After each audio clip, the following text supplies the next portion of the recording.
How's it going, guys? This video will be walking you through an assembly of the Comp Frame Kit by Little Guy Racing Parts. This is a V2 version, which is the current version that we sell, and if you have a V1 version, some components may look slightly different. For this assembly, you'll need 3 tools. You'll need a .05 hex driver, you will need needle nose pliers, and a pair of scissors. First, go ahead and cut open the package and remove all the components from any plastic wrapping. Once everything is out, locate your hardware. You will see 5 separate bags with different sizes. Within these 5 bags, you will see the following sizes. You will see a 1.4 by 4 millimeter. You will see a 1.4 by 10 millimeter. You will see 1.4 by 8 millimeter. You will see 1.4 nuts, and you will see 1.4 by 5 millimeter hardware. Once you open the frame and link set, you will find a separate bag that contains your O-rings and link balls. These will be used for assembling the links. Set all your components aside and take a quick look at the included assembly sheet. This is going to help with part orientation and overall layout as you go through the build. Next, pour out all your hardware to keep everything accessible. Step 1 is link ball and O-ring assembly. We're going to start by installing the link balls and O-rings onto each link. Begin by pouring out your link balls and O-rings. You'll need a total of 16 link balls for this step. Take your needle nose pliers and grab a link ball by the center. Make sure that the pliers are holding the ball itself, not the outer edges. Now press the link ball down onto the O-ring. This will stretch the O-ring to allow it to slip onto one side of the link ball. This is the easiest and most consistent way we've found to install them. An important note is that you're only installing one O-ring on the larger diameter side of the link ball. The second O-ring will be installed after the link ball is placed onto the link.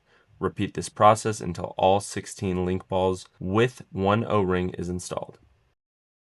Step 2 is going to be installing the link balls into the links. You want to lay out all of your links.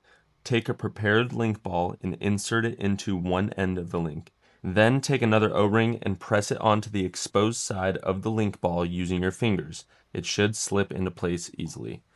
Repeat this process for both ends of all 8 links, and once completed, set aside any extra link balls and O-rings as these are included as spares. Moving on to step 3, this is going to be frame rail installation. You're going to grab your .05 hex driver. This will be the primary tool used for the rest of the assembly. You're going to start by installing the frame rails onto the skid plate. Before installing anything, please pay attention to the orientation. The longer flat section of the frame rail should face toward the rear of the vehicle.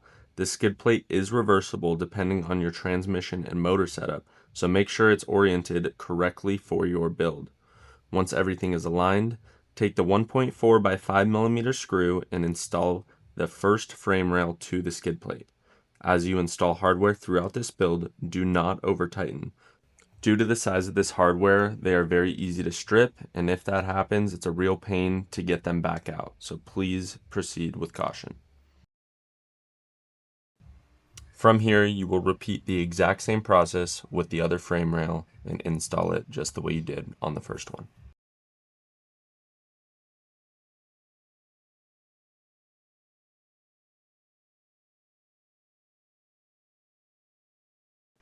Once you have completed this step, this is what your frame kit should look like at this point.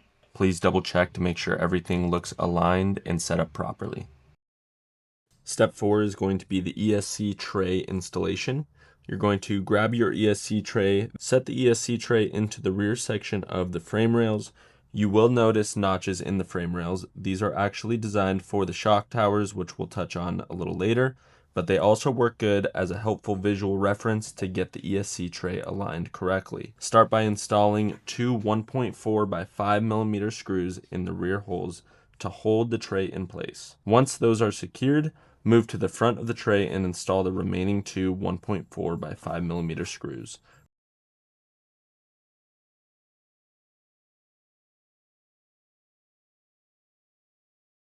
Repeat the same process on the opposite side until the ESC tray is fully installed and secure. Step 5 is going to be the battery tray installation. You're going to grab the battery tray and position it directly in front of the skid plate. make sure of the following before installing. The small flange is on the bottom of the tray and the LGRP logo is right side up. Install both screws on one side first and then repeat on the opposite side. At this point, all hardware used for these plastic supporting components has been with 1.4 by 5 millimeter hardware. Next, we're going to move on to step 6, which is the rear upper link installation. We're going to flip the frame over so it's sitting upside down. We're going to take a 1.4 by 10 millimeter screw and insert it into the lower middle hole of the frame rail. From here, you're going to grab the longer straight links of the two options you have. If you're unsure on which ones these are, please reference the assembly diagram that was included with the kit. When installing, make sure that the larger side of the link ball is facing inward. Slide the link into the screw. Next, you'll use your needle nose pliers and hold a 1.4 nut.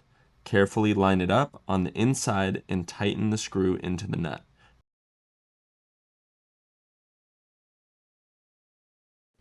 Once you've completed one side, it should look like what you see on the screen here. If so, repeat the exact same process for the other rear upper link.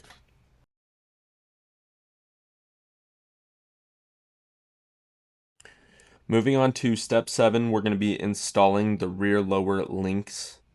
We're going to grab the longer bent links. There are two sizes, one longer and one shorter. You will be using the longer version for the rear. When installing the lower rear links, you want to make sure that the bend is closer to the axle side, not the skid plate side. Position the link ball between the skid plate and the frame rail and take your 1.4 by 10 millimeter screw and insert it through the frame and link, then tighten it down. Once you've completed this, you will repeat this on the opposite side. This will complete your rear link installation and your setup should look like this now. Moving on to step 8, we're going to work on the front upper link installation. You will be using the last two straight links available, and again, we're going to make sure that the larger diameter side of the link ball closest to the skid plate is facing inward. Use a 1.4 by 10 millimeter screw and install it through the lower middle hole of the frame rail, similar to the rear upper links. Slide the link onto the screw and then use your pliers to hold a 1.4 nut and tighten it down.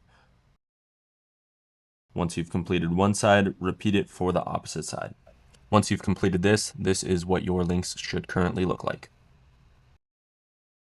Moving on to step 9, the front lower link installation, and this will be the last part of the link installation. The front lower links install the same way as the rear lower links.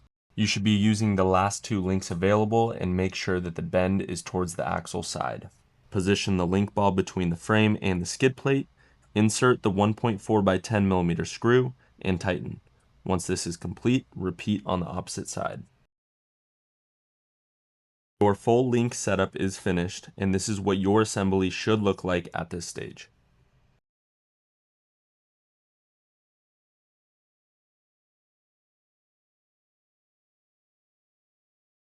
Step 10 is going to be our shock tower installation. You will have a total of 4 shock towers, 2 for the front and 2 for the rear. These will slide directly onto the frame rails. We're going to start with the front shock towers. As you slide them onto the frame rail, please pay attention to the positioning. Our recommended setup is 1 hole exposed on the front side of the frame rail or 2 holes exposed on the back side of the frame rail. Once positioned, repeat the same process for the other front shock tower. Moving on to the rear shock towers, slide them onto the frame rails just like the front and position them as follows. 2 holes exposed on the back side of the frame rail or 1 hole exposed on the front side of the frame rail. These are our recommended starting points, but you can adjust them depending on your setup and preference. Once all 4 shock towers are positioned, secure them using 1.4 by 5 millimeter screws. Install screws into the 2 bottom holes of each shock tower to lock them into place.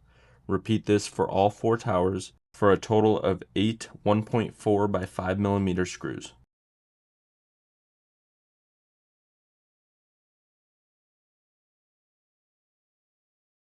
Moving on to step 11, we are going to install the shock tower braces. You will have 2 shock tower braces total, one for the front and one for the rear. Start with the front shock tower brace. You're going to position the brace in between the 2 shock towers. It will mount at the top 2 holes of each tower. Once you have the shock tower braces aligned, secure the brace using 4 1.4 by 5 millimeter screws. This will be 2 screws on one side and 2 screws on the opposite side.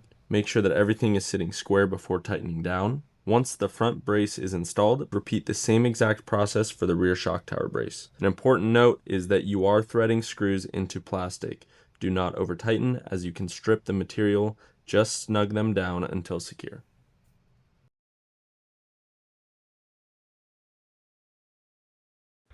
Moving on to step number 12, we are going to be installing the body post mount and the body post. You will have one body post mount, and this will attach to the top of your front shock tower brace. For this step, we recommend starting one screw into the body post mount before placing it onto the brace. This makes it much easier to get the threads started when mounting. Position the mount onto the front shock tower brace, then install your first 1.4 by 5 millimeter screw. Once that first screw is started, go ahead and install the remaining 3 1.4 by 5 millimeter screws to fully secure the body post mount. Now you're going to grab your body post. We include 2 body posts, one for use and one as a spare just in case the other one gets lost or damaged. To install this body post, you will place it onto the body mount and secure it using 2 1.4 by 5 millimeter screws. This is a straightforward setup. Just line it up and thread both screws in and snug them down. At this point, your body post mount and body post are fully installed. Moving on to step 13, we're going to be installing the chassis mount hinge plate onto the frame. You will have one hinge plate and a separate hinge piece included in your kit. This is going to be split into 2 parts. The first part, we are going to be attaching the hinge to the hinge plate. We're going to align the hinge with the mounting points on the hinge plate and then install 2 1.4 by 8 millimeter screws, one on each side. Tighten both screws until snug, making sure the hinge moves freely and is not bound up. For the second part, we are going to take the assembled hinge plate and position it onto the frame. Once aligned, secure it using 1.4 by 5 millimeter screws. You will be using 2 screws per side, so a total of 4 1.4 by 5 millimeter screws. Okay, moving on to step 14, we are going to be installing the rock slider extensions onto the rock sliders and then mounting the full assemblies onto the frame. This is going to be a 2-step part. We will start with the passenger side. Grab a passenger side rock slider and the matching passenger side extension. When you hold them together, you'll notice the shapes match and key into each other. This will help confirm correct orientation. Take 2 1.4 by 5 millimeter screws.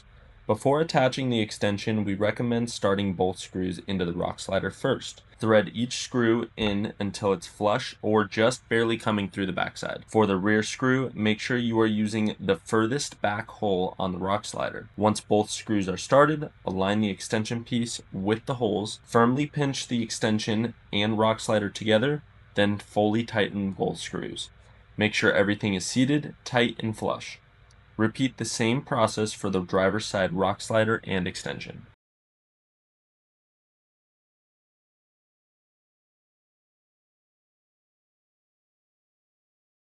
For the second half of this step, now that both extensions are installed, we'll mount the rock sliders onto the frame. Position each rock slider onto its respected side of the frame. Secure each side using 2 1.4 by 8 millimeter screws per side and tighten both screws until snug.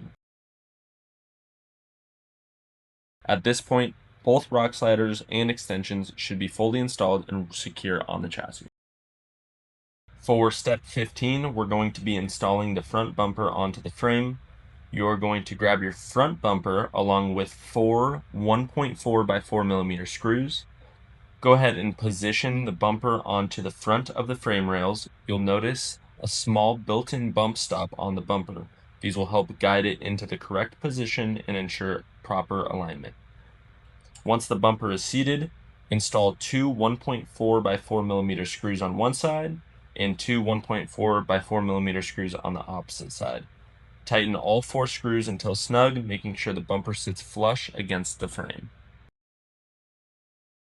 This is step 16. This bumper attaches directly to the rear hinge setup and is included with the hinge assembly. This specific bumper is designed to be used with the long bed X-Factor body only.